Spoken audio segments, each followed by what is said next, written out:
Good evening everyone myself doctor Ranjan Samanta from Rupanjana health care. आज के एक टपिके बोलते बाध्य होच्छी कारण एटा पेशेंटदेर जोन्नो साधारण मानुषेर जोन्नो for awareness video, physiotherapy awareness video.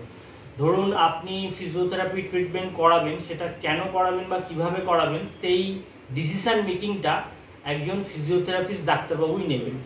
एटा किन्तु आपनादेर बुझते हबे। कोनो प्रेसक्रिपशने অন্য কোনো ডাক্তারবাবু, অন্য কোনো প্রফেশনের ডাক্তারবাবু ইউএসটি, আইএফটি, টেন্স যাই ইচ্ছা লিখতে পারেন, কিন্তু একজন ফিজিওথেরাপিস্ট ডাক্তারবাবু ঠিক করবেন আপনার জন্য কোন ইলেকট্রোথেরাপি প্রসিজিওরটা আপনার জন্য সেফ হবে এবং এফেক্টিভ হবে এবং কোন এক্সারসাইজটা সেফ হবে এবং এফেক্টিভ হবে, সেই ডিসিশন মেকিংটা একজন ফিজিওথেরাপিস্ট ডাক্তারবাবুই করতে পারবেন। সো কনফিউশন করবেন না যে অমুক প্রেসক্রিপশনে অমুক লেখা আছে তাই আমাকে অমুকটাই করতে হবে। This is not correct. 2025 साले एसे এই জিনিসটা এই ব্যাকডেটেড মেন্টালিটি রাখলে হবে না।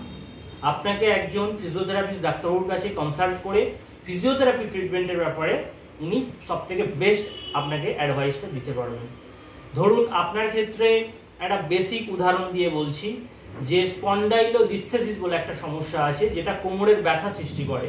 তো অনেক জায়গায় লো ব্যাক পেন এক্সারসাইজ লেখা থাকে কিন্তু সেখানে স্পাইনাল এক্সটেনশন একদম প্রহিবিটেড, মানে করা যাবে না, বা একটা প্রেগনেন্ট ওমেনকে ultrasound therapy, long wave therapy দেওয়া যাবে না। তো এই বেসিক ডিসিশনগুলো, এই ডিসিশন মেকিংগুলো আপনাকে একজন ফিজিওথেরাপির ডাক্তারবাবুই আপনাকে দিতে পারবেন।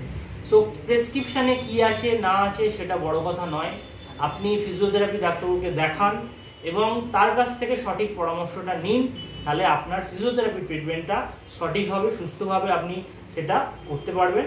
Thank you very much.